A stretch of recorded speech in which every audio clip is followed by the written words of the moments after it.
Is it a good time to break? No. Okay.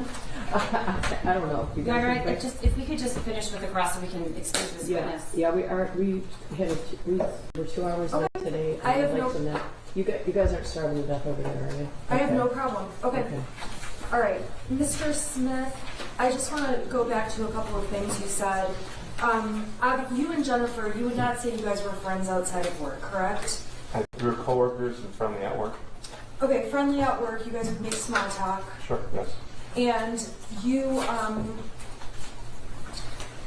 when you heard that something was going on at the high school, you would agree with me that Mrs. Crumbley sounded very frantic.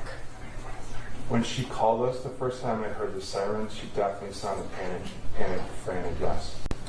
You would agree she sounded shocked and concerned? Yes.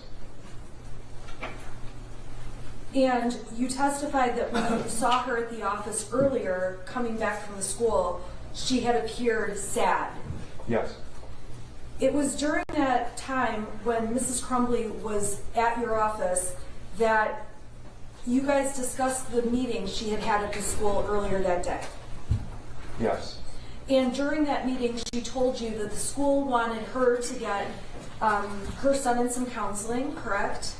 I don't know if she said this. I think so. I know she said she had to get her son counseling.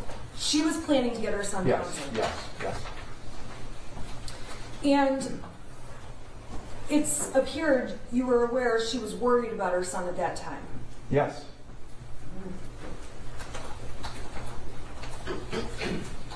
Mrs. Crumbley is not someone who had a history of constantly disrupting her day at work. Is that fair to say? It's a tough question to answer, but yeah, it's fair. I don't remember disruptions. No. I suppose a better question would be, she was not a parent who was constantly having to leave work to go to her child's school for different reasons. I don't recall any other examples of that.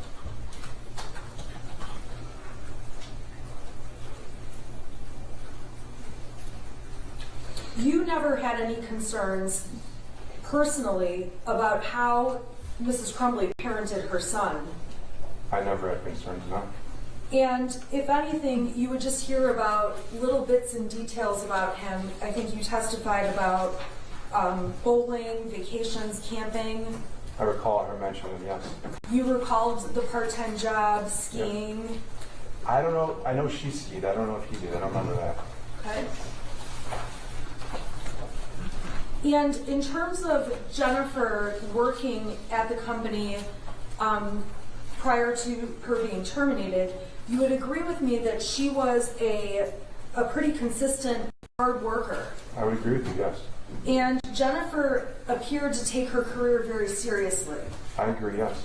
She was diligent about attending meetings she was invited to or supposed to attend. Yes. She was somebody the company could count on to do her job. I thought so, yes.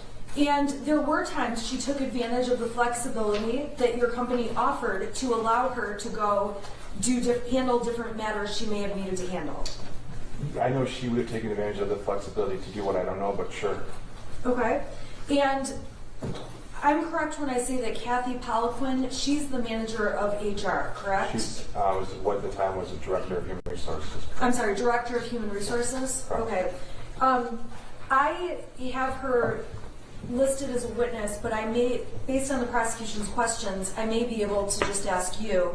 But if you're not the right person, can you just let me know? Yes.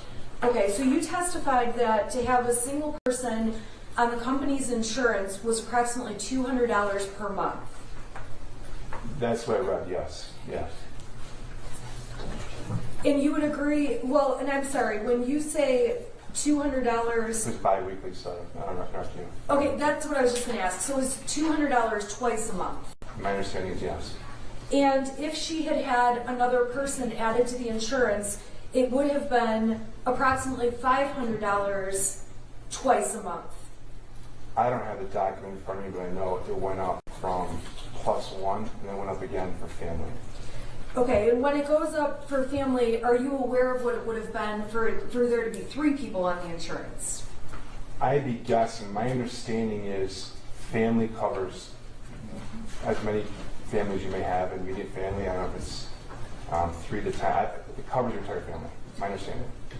It's fair to say that in the past you have complained that the healthcare costs taken from your paychecks is significant.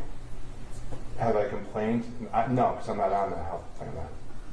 So you're not on the health plan at Princeton, correct? I'm not on my company's plan, correct? But I assume you have health care through somewhere else. Correct. And in this case, with the Crumbleys, you're not aware if they had health care through another source, correct? Correct. And as far as you know, Mr. Crumbley had a job, a professional job in the past. Are you aware of that? Yeah, I remember he had a job, a career, and I think he was laid off or in between jobs at the time. And you're not aware if Mrs. Crumbley, Mr. Crumbley, or their son was covered on Mr. Crumbley's insurance? I'm not aware. In addition to the insurance offered at Princeton, there's also a plan through Allied that you guys can take advantage of where you get virtual doctor visits. Are you aware of that? I'm aware of that, yes. And those virtual doctor visits are free as part of the Allied benefit. I believe so, yes. And you can also get Aflac supplemental insurance for yourself and your family members. And you're getting in the HR world, but my understanding is yes, you can elect those benefits. Now, the open enrollment period is right in approximately November every year. Is that right? I honestly don't recall when, but I know it's every year at the same time, and it's open for approximately 30 days, I believe. And you may not be the right witness, and if you're not, just let me know. Okay. Are you aware that in November of 2021, Mrs. Crumbley was doing anything with her insurance? I'm not aware, no.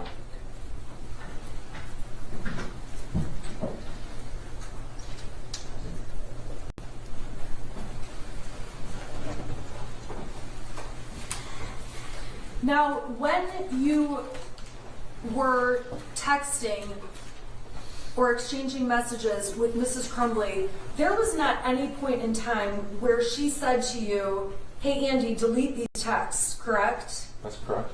So she texted you over a photograph of that math paper. She sent that to me, yes. Obviously, when you look at that math paper, especially knowing what we know today, it's very alarming. Yes. And she texted you openly that the gun was gone and so are the bullets. That's what she texted me, yes. And when you were texting with her,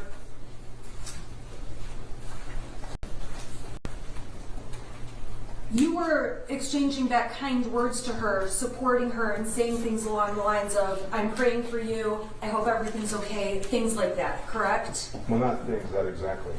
That exactly. And you knew at the time that you were communicating those things to Mrs. Crumbley, she was in a high state of stress. I saw her run out of the office in panic.